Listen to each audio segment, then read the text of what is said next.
আজকে আপনাদেরকে দেখাবো দর্শক 24 দিনের বাচ্চা কতটুকু হয়েছে আমার সোনালী হাইব্রিড বাচ্চাগুলা।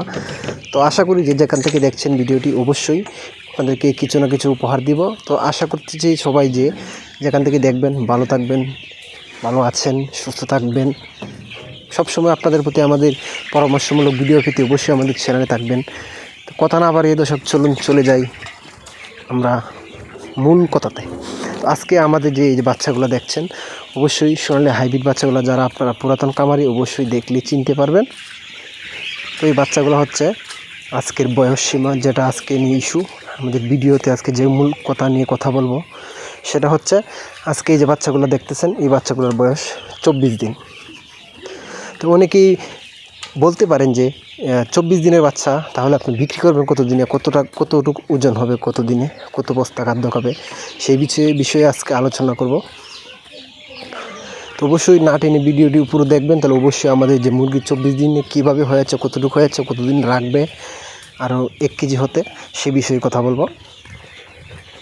তো আজকে আমাদের যে 24 দিন বয়স, আজকে আমাদের খাদ্যের বস্তা 50 কেজি করে ওরা লেগেছে। 8টি বস্তা খেয়েছে এখন পর্যন্ত। তো 8টি বস্তা কি আজকে ওজন হয়তো 450 গ্রাম এরকম হয়েছে। তো আমাদের টার্গেট 50 দিনের ভিতরে 1 কেজি আনা। আপনারা জানা পুরাতন অবশ্যই বুঝতেছেন কত বস্তা টোটাল খাবে। আর যারা নতুন কামারি তাদেরকে বলবো, আপনারা যদি হাইব্রিড সোনালী মুরগি তুলতে চান অবশ্যই 50 থেকে 55 দিন লাগবে 1 কেজি তৈরি করতে। আর এর মধ্যে খাবার খেতে পারে প্রায় 22 থেকে 23 বস্তা 50 কেজি করে। অবশ্যই আপনার 1 কেজি করতে হলে 55 দিন অবশ্যই শিওর রাখতে হবে। কারণ আমার বাচ্চা যেহেতু আজকে 24 দিন বয়স, প্রায় 450 গ্রাম, তাহলে আরও 25 দিন রাখতে হবে, আরও 450 গ্রাম হবে, তাহলে হচ্ছে গিয়ে 900 গ্রাম।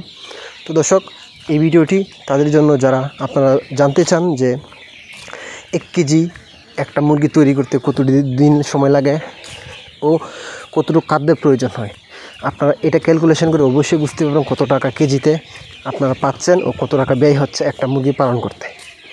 তো এই বাচ্চাগুলা একটু সুস্থ থাকে, বেশিরভাগ ওরা একটু শক্তিশালী হয়ে থাকে সাদা মুরগির চেয়ে, এই জন্য আমি সোনালী হাইব্রিড বাচ্চাগুলো তুলি।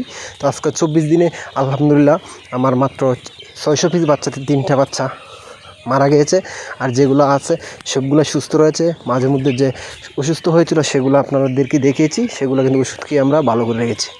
তো ভিডিওটি অবশ্যই ভালো লাগলে একটি লাইক করবেন, শেয়ার করে যাবেন। কীরকম পরামর্শমূলক ভিডিও পেতে অবশ্যই আমাদের চ্যানেলে চোখ রাখবেন। তো যে যেখান থেকে ভিডিওটি দেখবেন অবশ্যই ভালো থাকবেন। দেখা হচ্ছে পরবর্তী কোনো ভিডিওতে।